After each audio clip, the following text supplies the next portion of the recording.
السلام عليك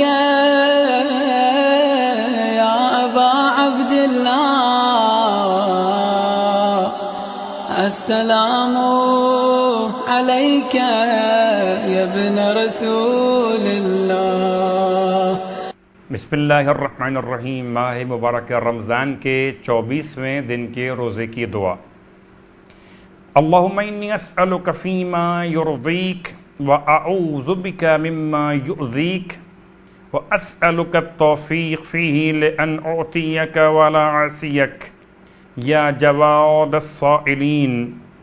جو شخص اس دعا کی تلاوت کرے گا اس کو سر اور بدن کے بال کے بدلے میں 1000 خادم، 1000 غلام یاقوت و مرجان کی مانند عطا کیے جائیں گے۔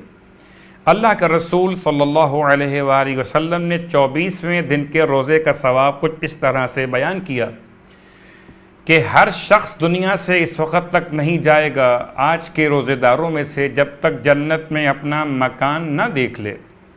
تم میں سے ہر شخص کو 1000 مریض اور اس بے وطن کے ثواب کا ثواب عطا کیا جائے گا جو اللہ کی اطاعت کرتے ہوئے وطن سے نکلا ہو، اور تمہیں حضرت اسماعیل کی اولاد سے 1000 غلام آزاد کرنے کا ثواب بھی عطا کیا جائے گا۔ مولا فرماتے کہ جو 24ویں ماہ رمضان کی رات 8 رکعت نماز پڑھیں، اس رات قرآن سے جو سورہ چاہے پڑھ لیجئے، مثل نماز فجر کے 2 رکعت کر کے نماز مکمل کیجئے، 8 رکعت نماز، اس کا ثواب حج اور عمرے کے برابر۔ اس رات میں غسل کی بھی تاکید کی گئی۔ رسول خدا صلی اللہ علیہ وآلہ وسلم یہ دعا تلاوت کیا کرتے تھے۔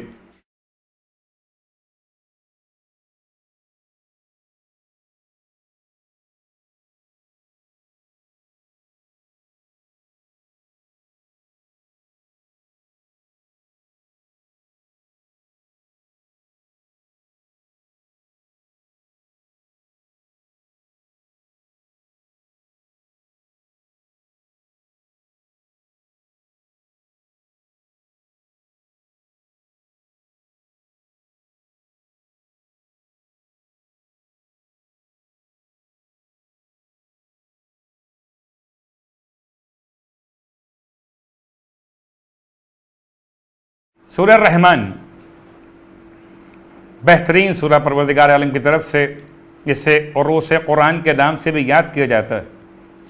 اللہ کے رسول نے ارشاد فرمایا اگر کوئی سورہ الرحمن پڑھے گا اور رات کو انتقال کرے تو شہید مرے گا، اور اگر دن کو انتقال کرے اور دن کو تلاوت کیا ہو تو بھی شہید مرے گا۔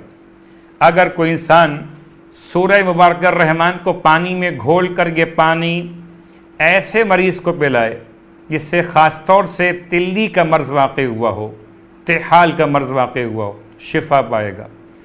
اگر گھر کی چاروں دیواروں پر پڑھ کر پانی پر دم کرے اور چھڑک دے تو موذی جانور بھاگ جائیں گے، کیڑے مکوڑے حشرات الارض سے محفوظ رہے گا۔ اگر سورہ الرحمن کو لکھ کر اپنے پاس رکھے گا تو اس کی حاجات پوری اور ہر مشکل آسان ہوگی۔ پروردگار سے التماس کہ خدا ہم کو ماہ مبارک رمضان کی دعا اور ماہ مبارک رمضان کے تلاوت قرآن کا شوق عطا فرمائے۔ والسلام علیکم ورحمۃ اللہ وبرکاتہ۔